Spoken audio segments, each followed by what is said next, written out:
peace and power to the people. I say this and pray this because when the people realize that we have more in common than we do different, the differences will be celebrated and honored, and we will find peace. The way to get there is through the power of unity and solidarity. When we choose and act on these principles, we will find peace, equality, and justice in the world. Until then, we're going to struggle for it. Class society causes a lot of destructive traits in people that pits us against one another. And the problem with the way the economic system is set up is that it's designed to capitalize from these destructive traits.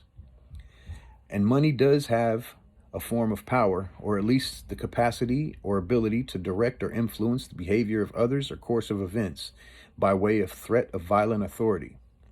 So money does have a sort of power, but it's corrupted.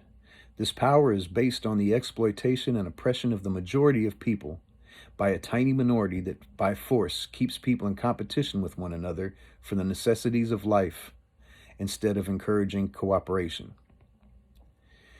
It's profitable to hype up envy, greed, jealousy, gluttony, vanity, sloth, pride, wrath, and anything that causes people to blame each other for their problems without recognizing what the ultimate problem is: the capitalist system itself. And look at some of the results of this economic system: child trafficking, sex trafficking, worker exploitation, addiction, racism, sexism, homelessness, and poverty, to name a few. The destruction of the environment and possible loss of a future where kids can see a living polar bear, panda bear, whale, or Bengal tiger, for example. Police terrorism at home and government terrorism around the world is so that people that have more money than can ever be spent can accumulate even more, while blaming the people who are being exploited and oppressed for the problems society faces, unwilling to share their profits of our labor with us. This is oppressively and wastefully wealthy, wastefully rich.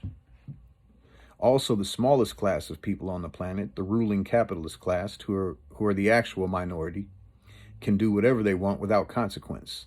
It's a vicious cycle, but we do have a power greater than money: the power of collective choice and action. The choice and actions rooted in unity and solidarity to end minority rule once and for all. By voting for the lesser evil, you're unconsciously perpetuating the same vicious cycle of voting for the oppressive system of capitalist rule.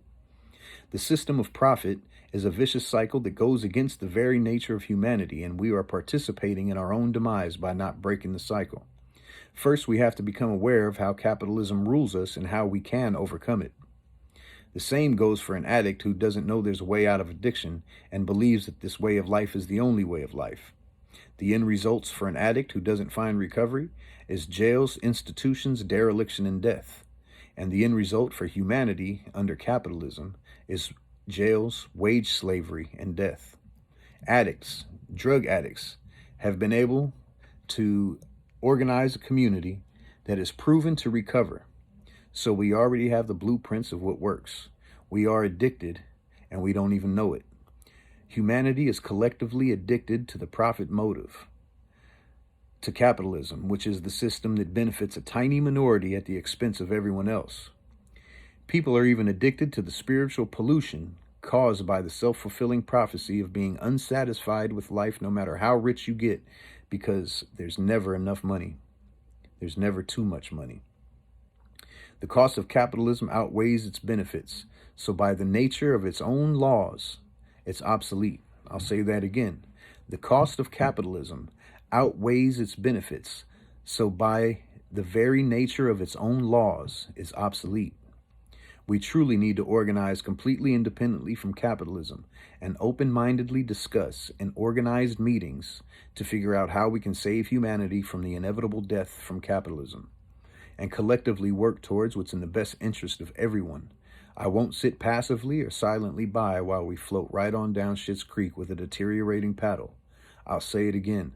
The fundamental problem is the profit motive itself, which allows room for exploitation and profitability from the parts of humanity that we are attempting to overcome.